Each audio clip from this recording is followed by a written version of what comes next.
രാവിലെ തുടങ്ങുന്ന പണിയാ.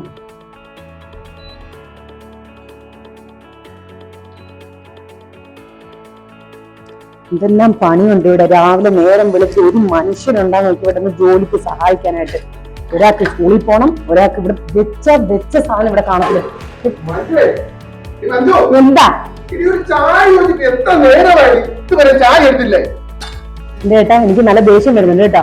എനിക്ക് 10 കൈയൊന്നുമില്ല, ഞാൻ റോബോട്ടല്ല. ഈ 100,000 പണികളുണ്ട് ഇവിടെ ചെയ്യാനായിട്ട്. എന്നെ കൊണ്ടൊന്നും പറയിപ്പിക്കരുത്. ഒരു ചായ ചോദിച്ചാണോ നീ കിടന്ന് വെള്ളം വെക്കണത്? ചേട്ടാ, നേരം വെളുത്തിട്ട് ഇപ്പൊ 4ാമത്തെ ചായയാണ് ചോദിക്കുന്നത്. ഗ്യാസ് തീർന്നിട്ട് ബുക്ക് ചെയ്താ.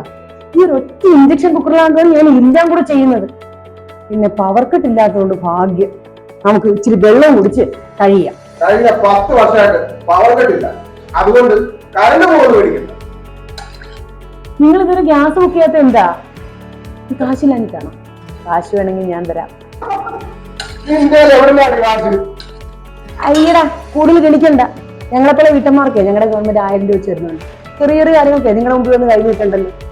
വേണേ പറ, അല്ലല്ലേ നിങ്ങളുടെ അമ്മയെടുത്ത് ചോദിക്കും. 2000 രൂപ ഈ മാസം പെൻഷൻ കിട്ടിയേക്കുന്നത് കൂട്ടി വെച്ചിരിക്കുക. പോയി ചോദിക്കും, ചിലപ്പോ തരും.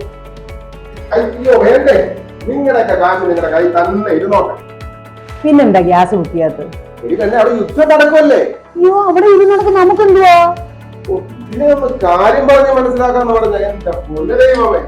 അല്ല ഏട്ടാ, ഞാൻ ചോദിക്കുന്നത് ശരിയല്ലേ?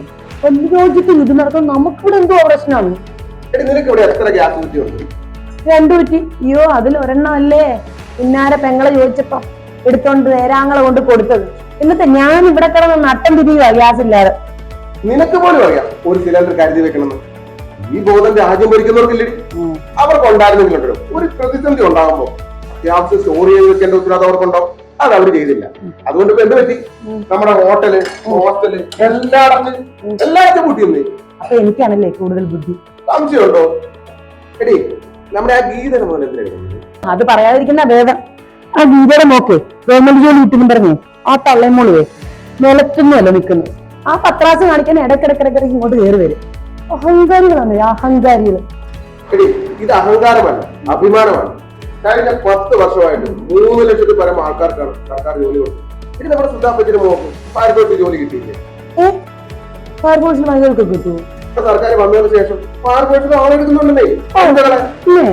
എടി, ഇത് നമ്മുടെ ഗീതയുടെ മകള് എന്തിനാണ് കടലിൽ പോണതല്ലേ?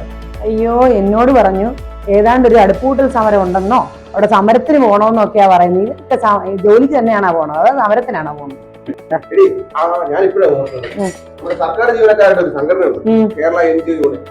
അവരും FACT എല്ലാവരും കൂടി ഒരു സമരം നടത്തുന്നുണ്ട് ഗ്യാസ് ക്ഷാമത്തിനെതിരെ. അതിന് അടുപ്പൂട്ടൽ സമരമുണ്ട്. അതിനായിരിക്കും നമ്മുടെ കലം കൊണ്ട് പോയി. ഓ, അതിലും നമ്മുടെ കലം. ഞാനും കുറെ PH പരീക്ഷയ്ക്ക് എഴുതിയിട്ടുണ്ട്. 10 വർഷം മുമ്പല്ലേ? അന്ന് പരീക്ഷ മാത്രമേ ഉള്ളൂ, നിയമനം ഇല്ല. ഗവൺമെന്റ് PSC പരീക്ഷ എഴുതാനുള്ള പ്രായം 40 വയസ്സാക്കിയിട്ടുണ്ട്.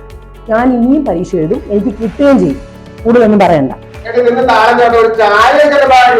ഒരു കാര്യം ഞാൻ പറഞ്ഞേക്കാം, ഗവൺമെന്റ് സ്ത്രീകൾക്കും കുട്ടികൾക്കും വേണ്ടി പ്രത്യേക ഡിപ്പാർട്ട്മെന്റ് തന്നെ ഉണ്ടാക്കിയിട്ടുണ്ട്. കൂടുതൽ വിളച്ചിലെടുത്താലേ അങ്ങനെ പറ, തരാം.